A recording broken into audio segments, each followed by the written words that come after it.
হয়ে গেছে। হযরতে ওমরের হাতে নিয়ে যাও, ওমরকে বলবা একটা খাইতে, আর বাকি খেজুরগুলো যেন তোমাদের মধ্যে বন্টন করে দেয়। জোরে কোন সুবহানাল্লাহ। হযরতে আলী খেজুরগুলো হাতে নিলেন। খেজুরগুলো হাতে নেওয়ার পরে তিনি দেখতে পাইলেন ওই যে কালারের খেজুরগুলো রহমাতুল্লিল আলামিনের জন্য হাদিয়া আমি দেখেছি স্বপ্নের ঘরে, একই কালারের খেজুরগুলো বুড়িমা নবীর সাহাবীদের জন্য হাদিয়া হিসেবে নিয়ে এসেছে। টুকরিটা আমি হযরত ওমরের হাতের মধ্যে দিলাম। ওমর কি ডাকতে বললাম, ওমর ওই যে বুড়িমা হাদিয়া নিয়ে এসেছে নবীর উম্মতকে খাওয়ানোর জন্য, ইরে ওমর তোমার কাছে অনুরোধ, ওই বুড়িমা বলেছে আগে তুমি খাইবা, তারপরে নবীর সাহাবীদের মধ্যে এই খেজুরের দানাগুলো তুমি পৌঁছাইয়া দিবা। জোরে কোন সুবহানাল্লাহ।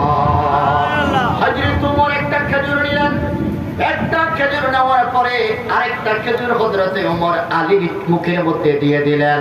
হযরতে আলী ডাক দিয়া বলে, দুনিয়ার মানুষ, আমি নবী যে খেজুর দেওয়ার পরে যে স্বাদটা অনুভব করেছি, ওমরের দেওয়া খেজুরের মধ্যেও সেই স্বাদটা পেয়েছি। জোরে জোরে বলেন আল্লাহু আকবার। হযরতে ওমর পাখি খেজুরগুলো আলীকে ডাক দিয়া বললেন, আলী রে পাখি খেজুরগুলো নবীর সাহাবীদের মধ্যে বন্টন করে দাও। হযরতে আলী ডাক দিয়া বললেন, সব খেজুরগুলো বন্টন করে দেওয়ার পরে আমি দেখতে পাইলাম কিছু খেজুর রয়ে গেছে। মনে মনে ভাবতে লাগলাম, ওমর যদি আরেকটা খেজুর দিত তাহলে আমি প্রাণ ভরে খাইতে পারতাম। জোরে কোন সুবহানাল্লাহ। বলেই ফেললেন, ওমর জিদনি তামারাতান উখরা, আমাকে আরেকটা খেজুর দাও। হযরত ওমর ডাকতে বললেন, আলী স্বপ্নে যদি নবী তোমাকে আরেকটা খেজুর দিত, আমি ওমর বলার প্রয়োজন হতো না, তোমাকে নবীর দেওয়া আরেকটা খেজুর আমি তোমার বুকে দিয়ে দিতাম। চিল্লায়া কোন সুবহানাল্লাহ। বলেন আল্লাহু আকবার।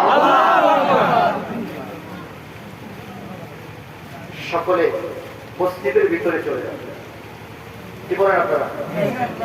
আলহামদুলিল্লাহ। মসজিদে মসজিদে চলে যান।